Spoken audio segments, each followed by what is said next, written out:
Всем здравствуйте! Прибираясь на днях, я у себя нашла целую коробку джинсовых перьев.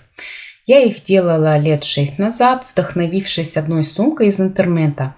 Там на клапане были перья, бисер, очень красивые. До пошива подобной сумки у меня руки так и не дошли. Вот видите, у меня еще заготовки для перьев остались, нитки белые, голубые. Позже в интернете мне попадались сумки и рюкзаки с аппликациями совушек. Тоже хотелось, но все как-то не было времени. Сейчас я решила, что время пришло для чего-то подобного, и я буду шить сумку в виде совы. При изготовлении я буду комбинировать джинсель и перья. Поскольку руки мои уже добрались до этой коробочки, я доделаю перышки из заготовок и затем займусь сумкой.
Перышки делать я закончила, и сейчас приступлю к основной работе.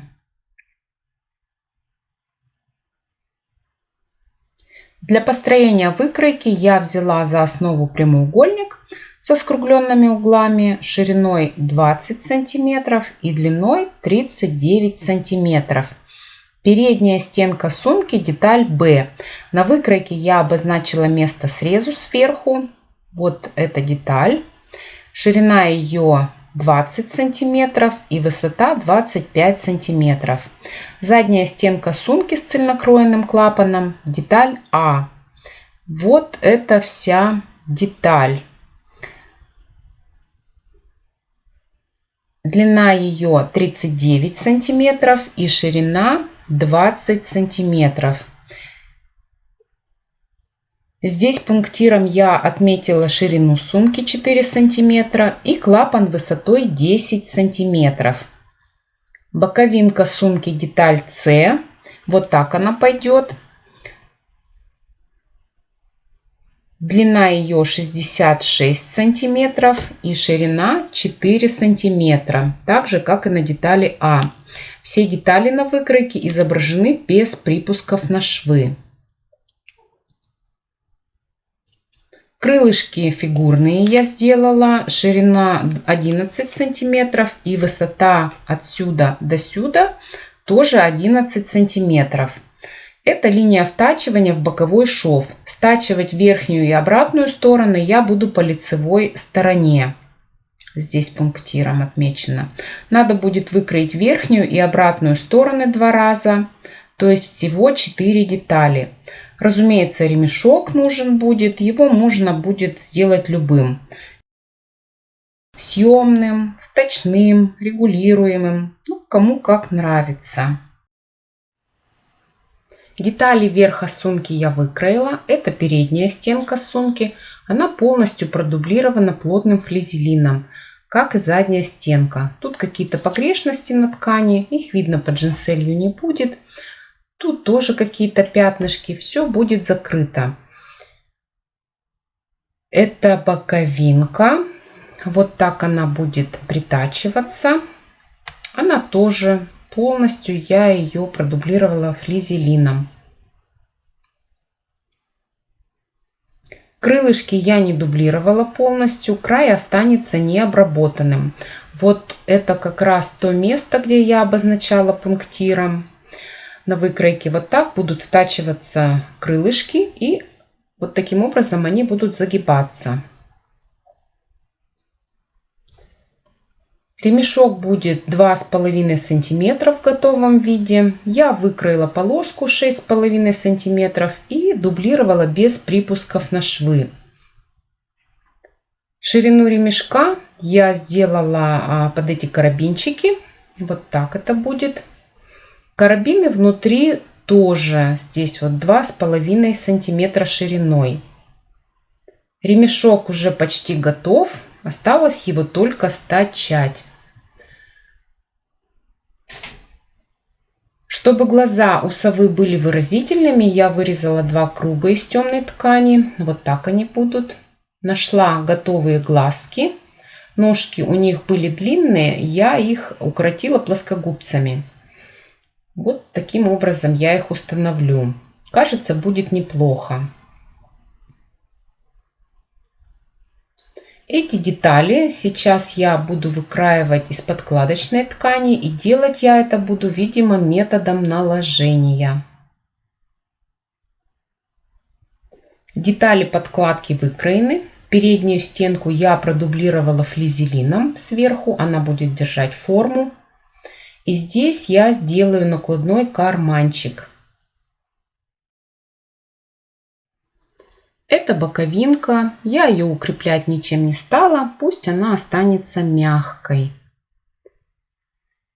Здесь на задней части я продублировала клапан, чтобы он не загибался никак и держал форму.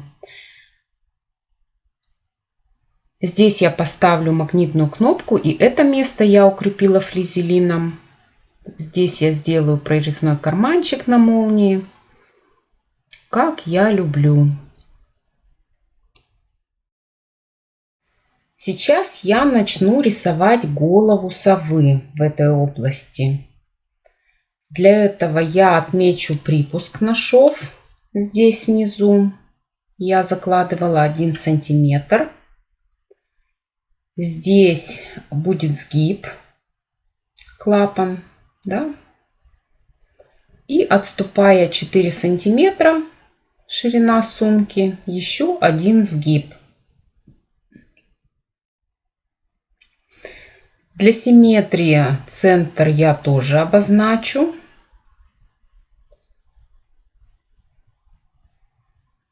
Наложу темную основу под глазки сюда, чтобы рисовать мне было удобней.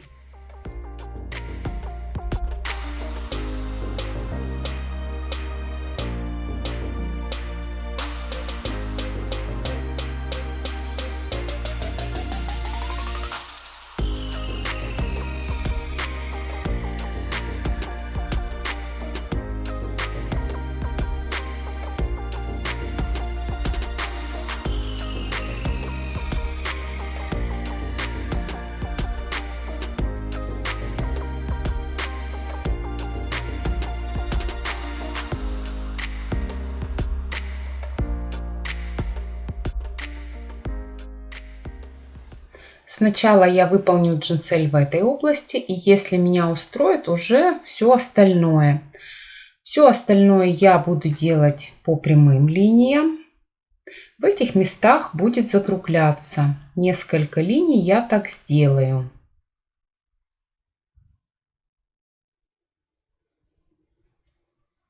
Кружочки я приклеила, чтобы они не сместились, и швом для аппликации я их зафиксирую.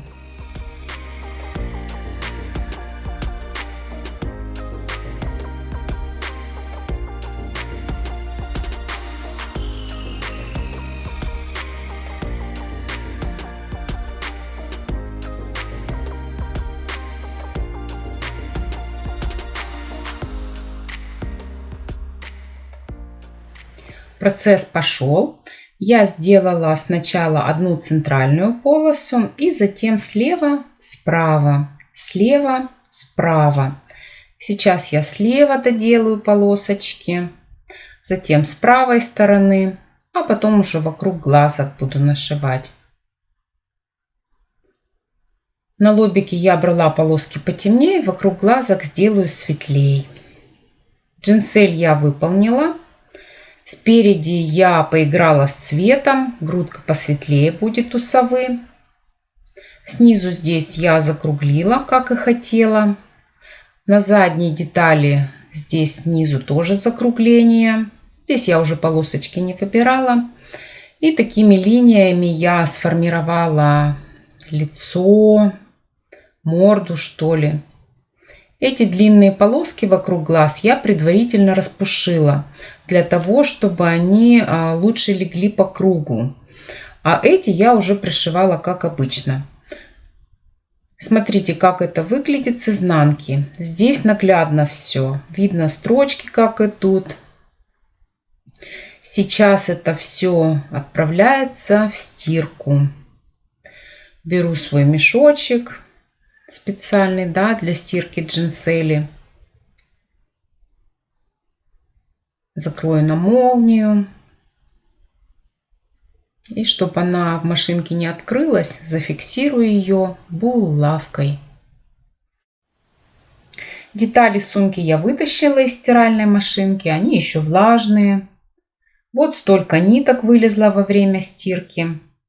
Сейчас я это все положу сушиться. И займусь крылышками. Обратные стороны крылышек я пока отложу. И на передних частях я буду проектировать расположение перьев. Может возникнуть вопрос, как эту сумку стирать? Не будут ли перышки превращаться в махру? Вот перышко, я его постирала. Вручную я его стирала. Вот так я его хорошенько шоркала с мылом. Потом оно повисело, с него стекла вода, оно высохло. И вот вы видите результат. Для сравнения, вот перышки не стиранные. Заметного ухудшения после стирки я не вижу. Конечно, если стирать в машинке, то я более чем уверена, что эти нитки спутаются и будет некрасиво. Но ручная стирка здесь вполне уместна. Перышки я буду пришивать рядами. Вот так. Первое, второе, третье перышко. Я их сверху 1 сантиметр, может быть, зигзагом пришью. Сверху накрою полосочками. Затем второй ряд. Ну, я цвета, конечно, повыбираю. Я сейчас буквально схематично показываю вам. Здесь тоже закрою полосочкой. Здесь может быть зигзаг, может быть прямая строчка. Но я посмотрю уже по ходу шитья.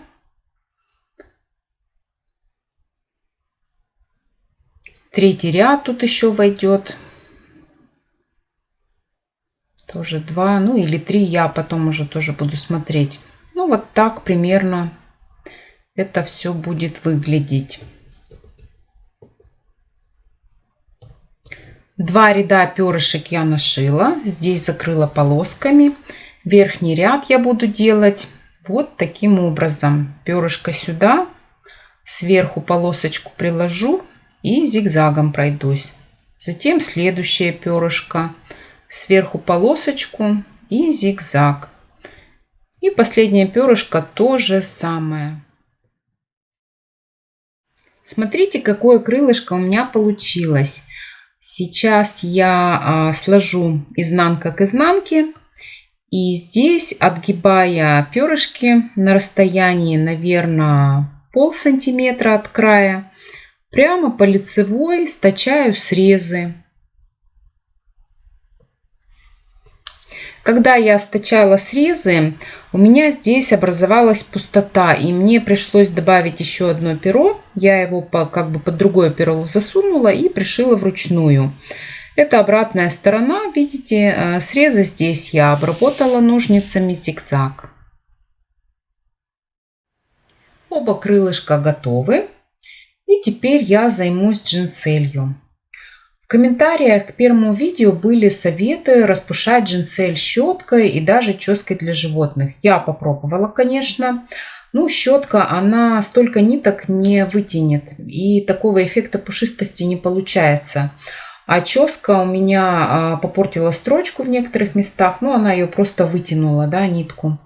Как я и говорила, техника это не быстрая, да, собственно, мне и спешить некуда, у меня нет какой-то цели нашить по-быстрому что-то, я шью ради самого процесса. Мне нравится такая работа. Сейчас я включу интересный фильм и замечательно проведу время.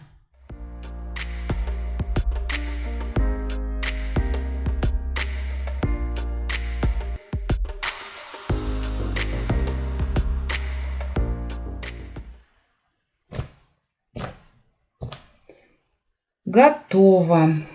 Вот что получилось. Это вот нитки, которые я вытащила. Очень мягкая бархатная поверхность. Сейчас я буду делать клюв. Я взяла такую продолговатую бусинку, кусочек коричневой кожи, клей ПВА, самый обычный. Мне нужно будет сделать раствор. Я беру 2 чайные ложки воды. Добавлю туда 1 чайную ложку клея. И все тщательно перемешаю. Кусочек кожи я туда полностью погрузила в этот раствор и оставлю минут на 15, чтобы он хорошо пропитался. Затем вынимаю этот кусочек и определяю, в каком направлении он лучше тянется. Там, где тянется похуже, это будет вдоль носика располагаться. Теперь с помощью бусинки я начинаю растягивать и формировать клюв. Тут, конечно, надо приложить усилия. Кожа скользит еще. Смотрите, клювик я сформировала, и теперь я его оставлю на бусинке до полного высыхания. Сейчас займусь глазками, и чтобы они были еще выразительнее, я сделаю ободки из коричневой кожи.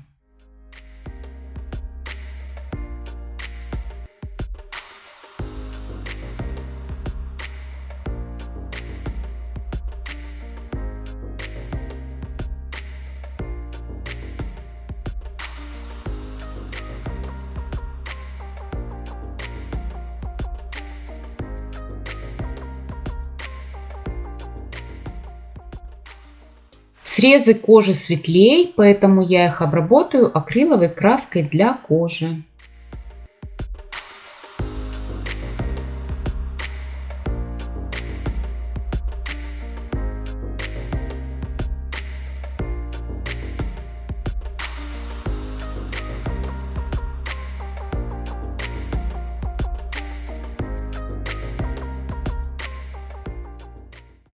Кожаные кружочки я приклеила, и теперь буду вставлять глазки.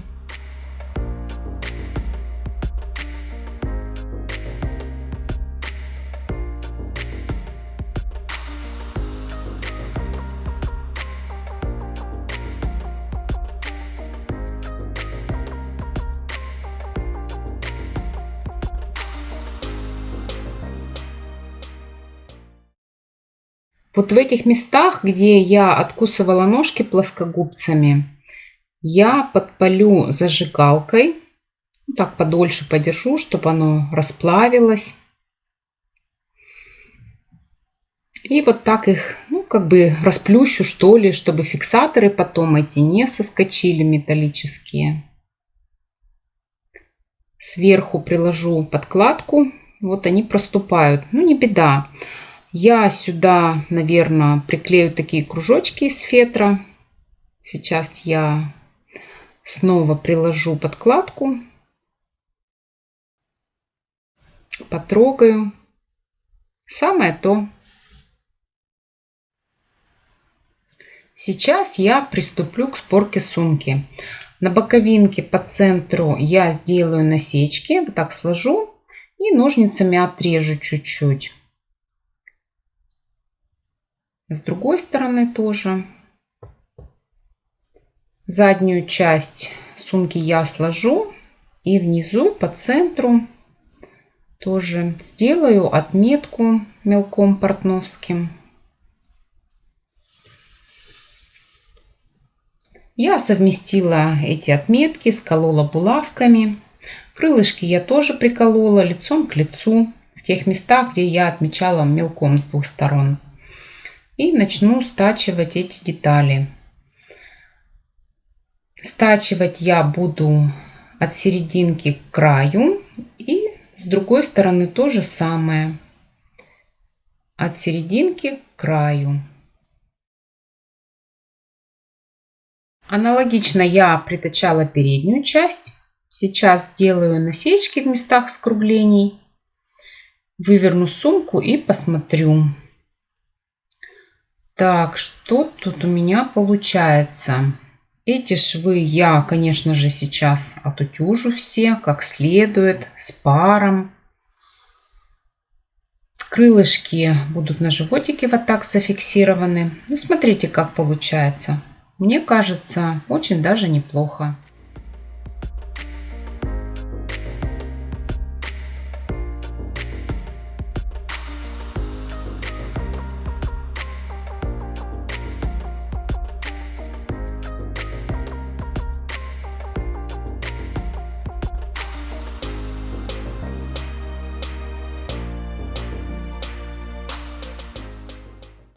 Сейчас я к подкладке пришью накладной карман. Насечки я уже тоже сделала. Здесь выполню прорезной карманчик на молнии. И аналогично вверху сумочки стачаю все детали подкладки. Боковую часть. Все то же самое. Подкладка готова. Места закругления я обработала ножницами зигзаг. Вот вы видите, да? Я ее выверну, чтобы стачать с верхом сумки. Здесь я оставила небольшой открытый участок, чтобы это все можно было вывернуть. Все швы на подкладке я тоже сейчас отутюжу и буду соединять с верхом сумки. Сумку и подкладку я вывернула наизнанку, вложила подкладку внутрь лицом к лицу. Здесь я совместила все боковые швы, сколола все булавками. И строчку я буду делать так. Дойду до этого угла, поверну и продолжу. Здесь потом я насечку сделаю. Полосочки на клапане я буду загибать туда внутрь, скалывать булавками и потом прокладывать строчку. Срезы я стачала. В местах скругления я прошлась на 2 раза для надежности. В этих местах я сделаю надрезы. Вот здесь в уголках под углом 45 градусов. А здесь вместо насечек лишние припуски я обрежу ножницами зигзаг. Сумку я вывернула. И я все эти места сейчас тщательно, основательно отутюжу. Вот так выглядит сумочка внутри. Смотрите, да? Тут вот уголочки. Достаточно аккуратно получились. Как видите, ничего сложного. Все очень просто. Клювик я уже вырезала из той заготовки, которую я делала, да, с клеем ПВА. Сейчас мне надо будет вырезать нижнюю деталь такой же формы и такого же размера.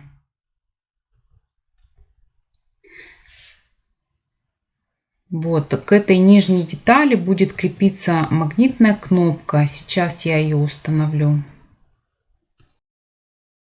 Нижнюю деталь клюва с кнопкой и верхнюю я зафиксирую клеем и оставлю подсыхать. Потом я по кругу здесь уже, видимо, вручную буду все это сшивать. Сейчас установлю нижнюю часть кнопки. Я, конечно, померила заранее, куда ставить. Так я разогну, да, эти ушки. Готово. Вот сумочка так закрывается. Клювик я тоже пришила, ну, вручную соединила эти детали. И вот смотрите, да, тут тоже все аккуратненько получилось. Туда внутрь я затолкала нитки от джинсели, я их скатала вместе с клеем ПВА. и туда их. И у меня клювик получился твердый, не проваливается, держит форму. Вот так вот получается. Сейчас в эти места я установлю люверсы, зафиксирую потайным швом крылышки на животике, поставлю ремешок сюда, да, зашью открытый участок на подкладке и покажу, что получилось. Я закончила. Еще раз я покажу внутрянку. Здесь карман открытый, тоже хорошего размера. Сейчас я сумку выверну.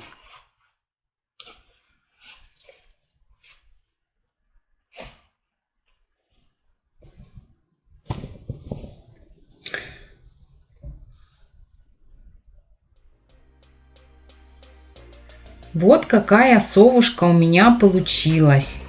Если вам понравилось, ставьте лайки, пишите комментарии, подписывайтесь на мой канал. На этом я прощаюсь. Всем желаю хорошего настроения. До свидания.